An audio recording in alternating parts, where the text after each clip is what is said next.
Great, thank you very much, all of you. As I think you all can see, we have truly experts up here. And one thing in not reading the details of the biographies that I neglected to share is that each of them have a very active and robust role in public-private partnership with government entities, either in their states or at the federal level. And that is something that I think we heard a little bit about. It was one of the themes of everybody's comments today. So aside from, I can't decide if I hope you all are a little bit scared. I hope that you're not a little bit scared with the nature of the threat that each of our panelists talked about. But I'd like to pull out some common themes just as a sort of summary before we get into a little bit of Q&A. And I hope you're thinking about your questions. Just another little preview is that at about 5:15, Congressman Lenjman will join us and have some remarks for all of you, so I hope that you'll stay for that. So just to pull out some of the common themes, I think everybody talked about the evolving nature of threats and trends in threats, but also the evolutionary nature of each threat. So we're really looking at a very complex world. Going to the cloud or any other new technologies, the need to bake security in rather than bolt it on, as Mark said. It's actually one of my favorite tired phrases, but it's very illustrative for me. Trust. Trust in the technologies and your ability to be protected in using them and further e-commerce. The broad nature of the use of technology. Not any one individual or any one enterprise is using technology the same way, so that even makes it a more complex picture. I had to laugh at Suzanne's hunting story, but it will always help me remember the incremental process that I think each of our panelists addressed a little bit today. I think there were several calls for more R&D, research and development in this area, identifying where the gaps are and how we can address them. Increasingly, our lives are online, and the move to mobile is exponential. And we are now joined by Congressman Lenjman and Chairman of the Cybersecurity Caucus. If you'd like to come up now or hear. I have a couple minutes if you want to finish with your lap. Sure, absolutely. We're just about to start some Q&A, so okay, great. So again, that's just the common threads that I pulled out of the panelist discussions today, and I'd like to open it for questions. So for my instructions earlier, please go ahead. I have a question for... And if you could identify yourself. Sure, my name is Jim Crum, I'm with VSA. Question for Rodney. This question regarding cloud. Implementation of cloud and the momentum that cloud has has created some security concerns on type of clouds and the way to implement the whole concept. But could cloud, by its nature of off-site storage and off-site consolidation of systems, could it also be an opportunity, if done right, to improve cybersecurity? Yeah, I think that was one of the things that Michelle touched on, that you're starting to get specialists in the area of security. If you move something to the cloud, you have specialists that are able to deal with security in a much more closed environment with much more experience. I'm not convinced, I think the jury's still out in my community about the safety of the cloud, because unfortunately in the traditional world, you would see one end of the transaction, for example. It's in your facility, and you can look at the lower layers. You can watch for anomalies. When the customer and the resource are out of your network, you're relying on a third-party cloud operator to actually monitor for anomalous traffic. And what may be normal to you may be anomalous to someone else, so they really can't tell. So I think there'll be better specialization over time, but I think it will be a better opportunity because you don't need to have data spread around, in lots of data centers with different standards and different levels of knowledge. We'll start to raise the level of knowledge. Can I add to that just a bit? Please. I also think that there is something to say for the specialization of IT and IT security. When you're in an organization where your board does not answer to cybersecurity and your profit margin has nothing to do, or it's hard for them to understand that it has something to do with cybersecurity, it gets the back seat and often isn't funded. And I think you can talk to a lot of different commercial entities and even government agencies that have that same problem in funding security and even funding IT refresh. So done carefully, done deliberately, done with lots of care, I think that the cloud is an opportunity, just like anything else. And also, I think there's lots of different definitions of cloud, and it doesn't have to mean put your stuff in the far Netherlands where you don't know where your data is stored. That doesn't have to be what cloud means. There are lots of definitions. There are private clouds. There are all different types of cloud offerings. But I think it's in general, it's an opportunity if taken. Thank you. Well, thank you. I know that your schedule is very busy. We understand there were some special briefings today on the Hill, so we appreciate your taking the time. And of course, you're welcome as long as you like. I don't know if anybody else in the audience has a question, perhaps while the congressman is here. But if not, please feel free to ask our panelists while they're here. Wow, I didn't do my planting job. Go ahead. So I'm Nick Blazers from Congressman Lanchman's office. I want to touch on something that you just mentioned about it not affecting companies' bottom lines necessarily, and security not being part of that. How do you see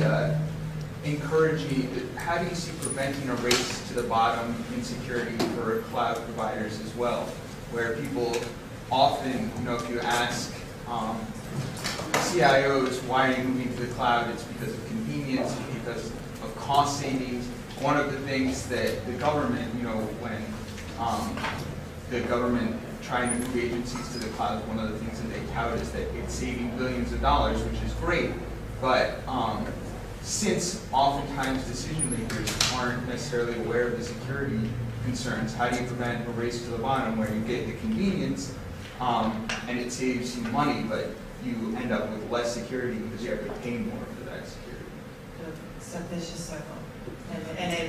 And you would, the best example I can give of how we can prevent something like that is exactly what Vivek Kundra is suggesting. I mean, Vivek Kundra is actually looking at the cloud as a way to enable us to do FISMA in a more operational, functional way.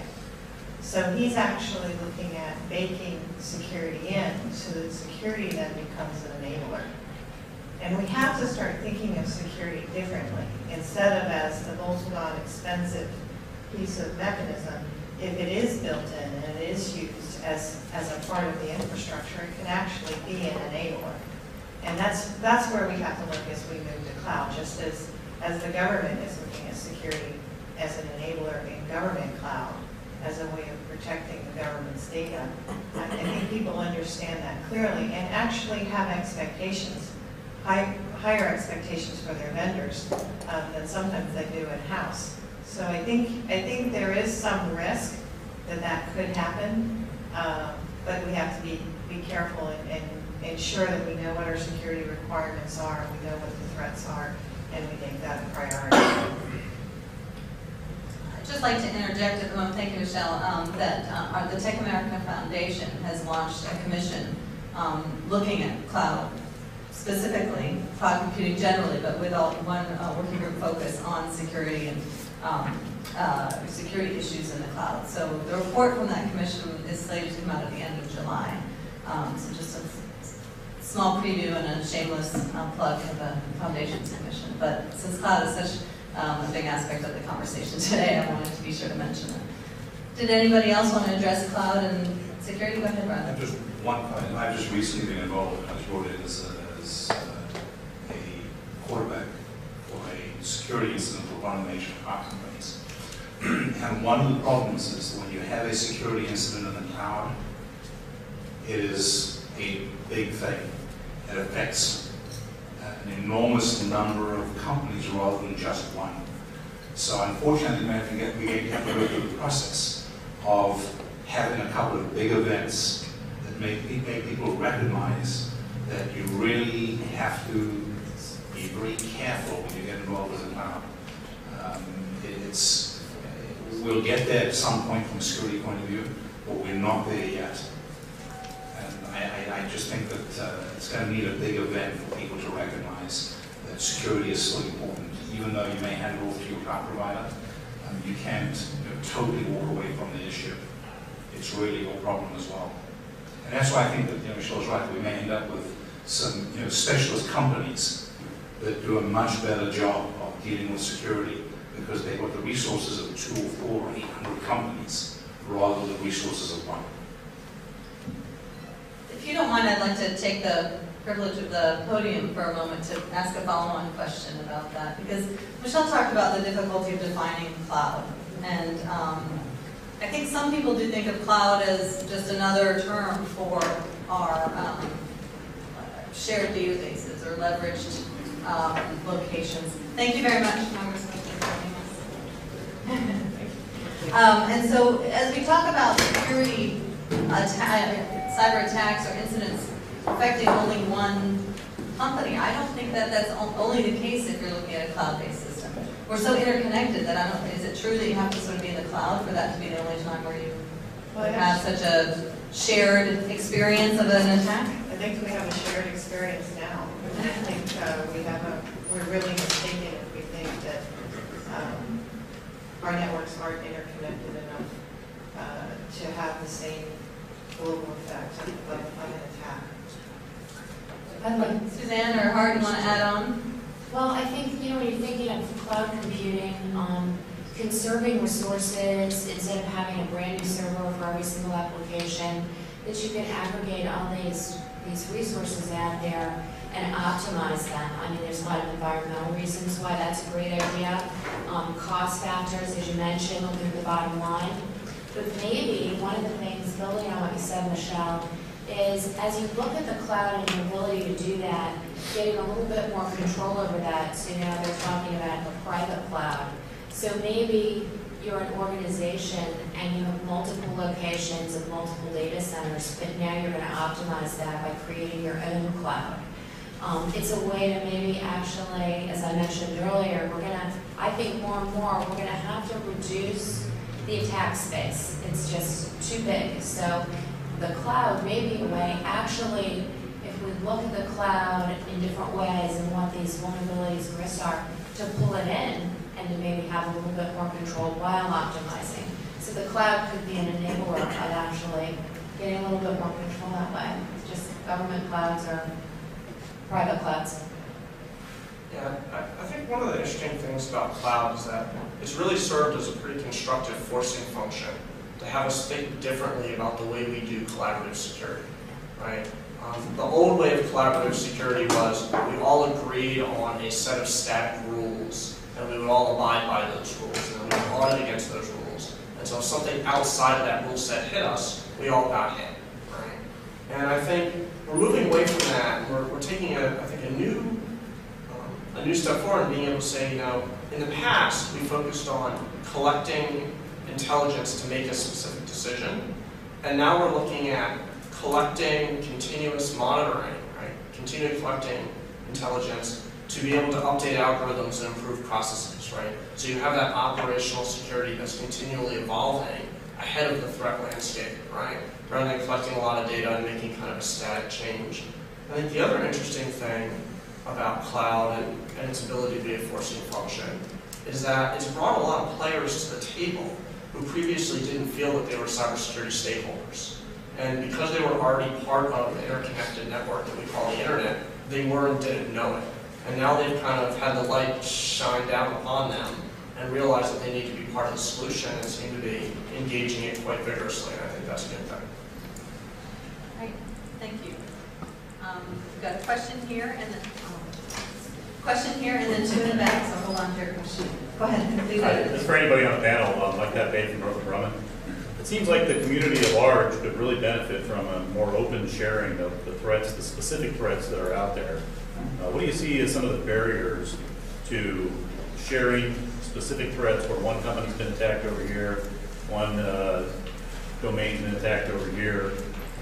Is there a better way to share information without openly posting, hey, here's the malware that I found in my system out there for everybody to use?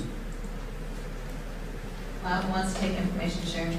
Well, I think that's a big subject. And I'll say, there's a couple of things that, and it depends on what layer you're talking about. I think we spend a lot of layer up talking about liability. We talk about profit and loss. We talk about reputation.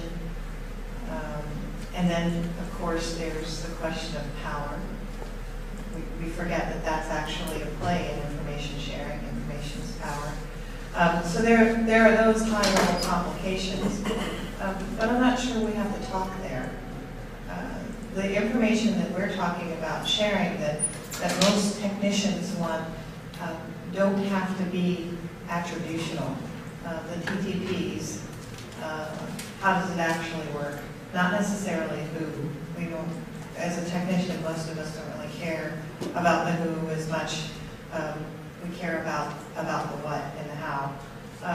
So finding some way that we can do that, I think will mean several things. Having a place to deposit that information that isn't controlled by any entity with a priority, I think is important. We do that kind of sharing today. We have working groups that technicians belong to and do that kind of information sharing today. It's just not codified. And if there was a way to do that and codify it so that you can be assured that the information you're getting is valid and actionable, that would be the key solution.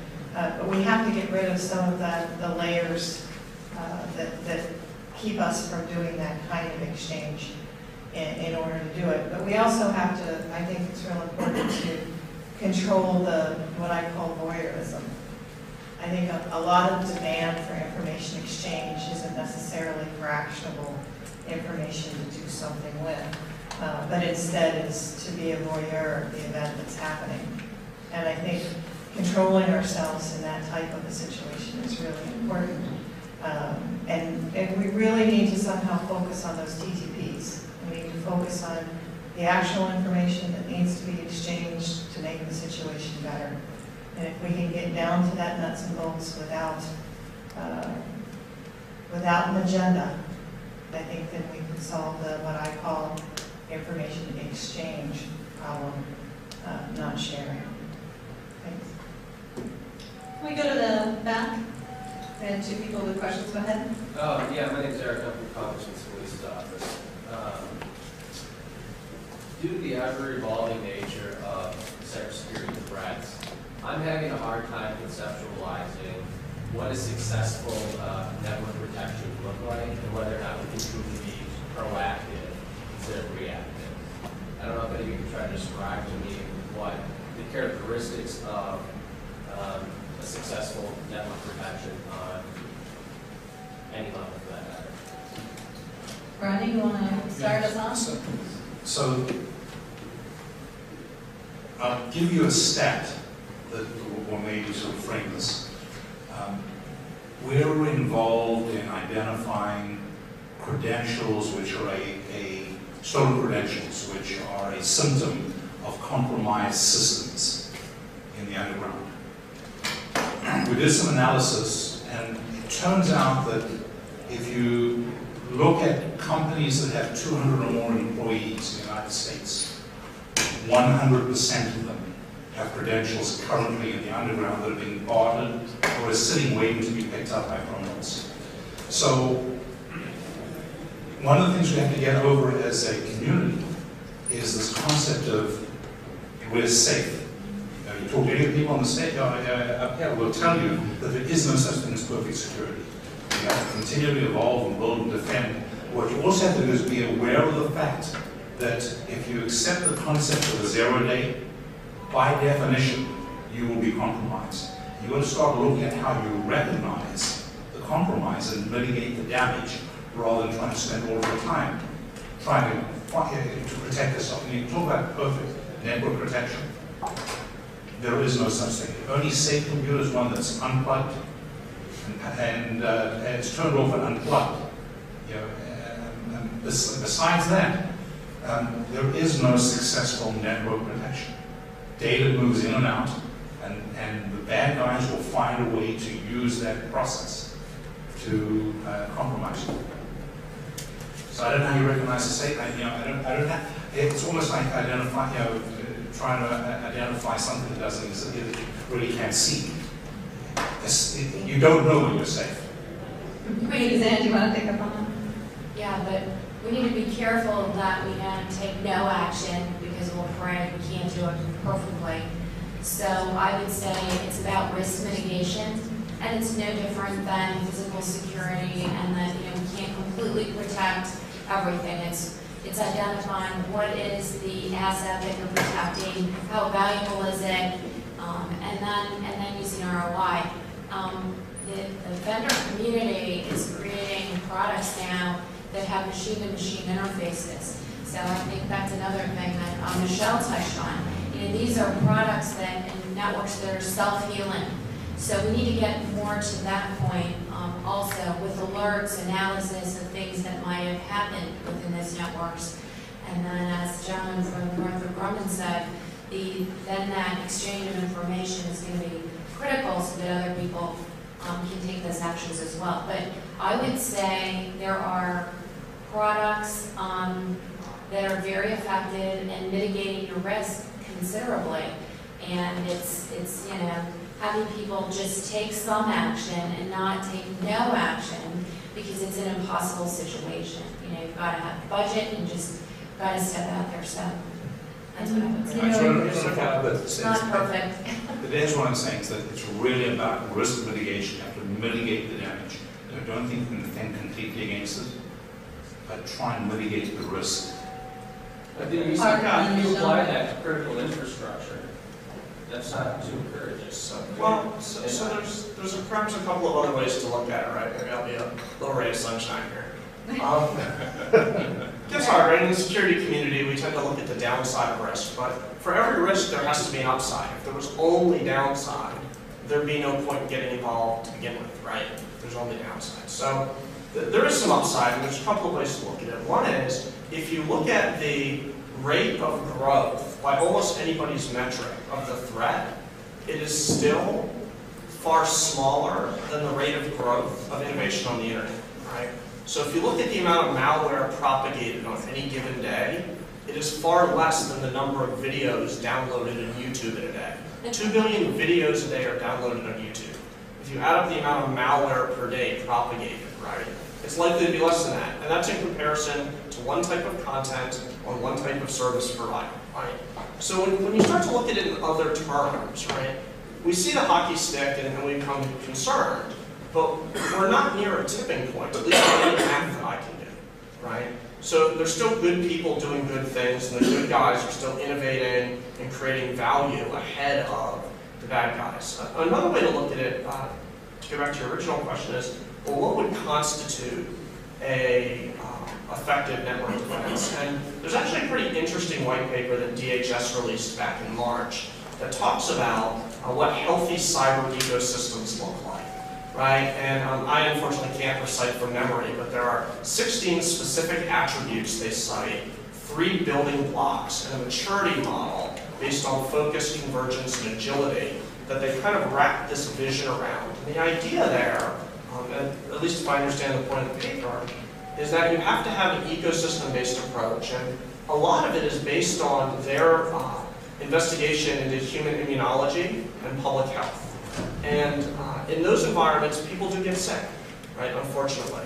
And we have a variety of mechanisms of healing them, from immunology in your body to hospitals and public health methods. And at the end of the day, regardless of the number of germs out in the atmosphere and in the environment, as a race, as a humanity, we're still doing okay, right? And so I think there's a lot of lessons to be learned there. Some of them are codified in paper. There are a variety of other perspectives, but I would hate for everybody to walk away thinking that this is absolutely hopeless, because it certainly isn't. And I think you have to look at it too as we do know that keeping our systems clean, doing appropriate hygiene, refreshing your IT, we know that those things help, right? They at least reduce the noise. They reduce the easy target types of attacks. I think the things that get harder are the really complex attacks. That begins to make life a little harder. But we are seeing new technologies. We are seeing technologies that detect change. We are seeing heuristic type of technologies that learn. We are seeing more attack pattern movement and a lot of even documentation and sharing of attack patterns. So you're seeing that the industry is evolving with technology and with the attacks. And that's what's important, is that we have to keep evolving. We have to keep moving and changing our strategies to make sure we're ahead of the game, which is a good reason why when you write legislation, it's important that it not be prescriptive, that you articulate what you want to accomplish without dictating the technology, because the technology will change. It will have to change. You want it to change. But the fact that you want something to say safe won't change. So I think that's the takeaway from all of this, is that we're changing, the attacks are changing, keep everything non-prescriptive, but capture your requirements carefully, and then we can see progress. There's another question in the back. Yeah, I'm Kane from Congressional office. I think my question was already sort of addressed with the information exchange question. I'll ask the second half of it, which was what role can policymakers and the public sector play in creating this sort of clearinghouse information exchange that you touched on? Is there a role? I mean, I can think of one role is safe harbor mechanism for sharing of information. It's one of the biggest things that we find. Michelle talked about these technical communities, and in many cases there are concerns about actually sharing information. One of the things that would be very useful, I think, or certainly from my point of view, will be some assistance that gave some safe harbor provisions, so when you shared information, you didn't have to sit there and say, what is the liability that I'm imposing on my company by sharing this information? Maybe it's better to keep quiet about it. I also think expectations, setting expectations, particularly in how fast and how much. Remembering that we're not sharing to get all the juicy details so that we can all be voyeurs and enjoying in the situation and be experts on the problem. But understanding that the exchange of information has to be actionable. You exchange it for a purpose. It's purposeful. It's not exchanging it so that everybody's got every juicy detail, but you're exchanging it because there's meaning in that information and that it's usable on the other end. And in addition to that exchanging information costs time and costs money. I mean, we all have to understand that, and it's not going to happen in 30 seconds. That quote that you hear around the government that it's going to happen in the speed of the net, in net-centric speed. That's really hard. That would be a really advantageous thing to do in the future. But today we have to be patient. We have to be deliberate and purposeful. And I think that's really important to embrace. Art or Suzanne, do you want to pick up on that? I'd like to add one thing that TechAmerica talks about quite a bit, and that is the ability for government and industry technicians to be able to work together on a sustained and ongoing basis. Not only, when an emergency occurs, because then who do you call, what do you know, how do you know who this person is, how do you know what they know? All takes time. So when something happens, if you've been working together in a collaborative fashion or, during steady state when something's happened, it happens, you have a lot quicker response time. We've made some strides in that with the industry representation at the INCIC, the Integrated Watch and the Department of Homeland Security, but that's very new and it can be bolstered, I think. So that's one way. Certainly TechAmerica talks about policies that can enable that kind of partnership. I would also offer that, information, I think doesn't have to always mean, sharing threat data, right? There's a lot of information we collect that can be very valuable if shared in the security community. And in fact, security relevant data stores of any size are very, very difficult to find and get at. Whereas if you look at, I'll just again point out HHS, they have this community health data initiative, where they've taken a lot of data that was previously considered somewhat sensitive or hard to access, and they've made it available for developers and entrepreneurs and nonprofits and communities to improve the public health situation through technology. And so I would offer that another way to promote information sharing and information exchange is by identifying these security relevant sources of data that may not be threat data and making them available and doing things like an apps for security type of movement to really get the security community engaged on other types of important risk management data. I think we have time for one more question. Matt? Yeah, Jeff Cohen, Democratic staff, Energy and Commerce. I was curious, what potential roles should or could some federal agencies have in this process? You just mentioned DHS, NCIC, and especially especially mobile devices that comes to mind. Communications Commission and then NTIA and other agencies are big in broadband deployment and encouraging that. So, just curious what your thoughts are. Well, I think there are a lot of different activities going on today that a lot of different departments and agencies are already engaged in. Commerce is engaged in the instant. Treasury is very much engaged in the cyber efforts with FIBIC and with what's going on in the banking industry. Education is partnering with Commerce on cyber education and awareness. DHS has a plethora of different initiatives that they're working on. I think as you go through each department and agency, I think you're seeing more and more activity across the departments and agencies, more sharing of the work and different players doing different things of work. But I think you will already see, I mean, it's hard to list the plethora of work that's going on, but there is a lot of different work going on in this cyber effort, whether it's through education, whether it's communication, there's a lot of different activities already going on. Just to address that a little bit from our perspective as well, it's one reason we supported the creation of the coordinator position in the White House, to get a handle on what a lot of the agencies were doing. As Michelle said, they all have equities to bring to bear to the problem, and we want to make sure that they're not duplicative, if there's gaps, where are they, and who's the best player to be involved.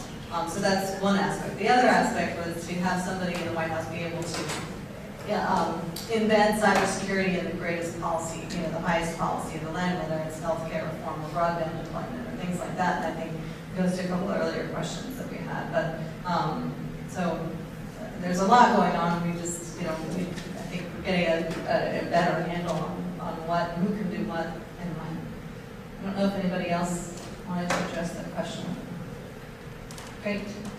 Well, in addition to our panelists, I just wanted to acknowledge our additional sponsor today. So I'll ask Carrie Wingo from Google to come up and say a quick word. Thanks, Liesl. And Michelle, Suzanne, Rodney, Art, great panel. It's great. And just on behalf of Google, I want to say that we also support this program very much. It's important to get the word out about cybersecurity, innovation, what the private sector can do. And I just want to thank each of you for your attention. I could have said hi earlier, but you know what? This is the hardcore. They're really, really going to stay and be interested up to the end. Thank you very much for your participation. Thanks again. Well, I hope you'll all join me in thanking our sponsors and our expert panelists, and TechGuard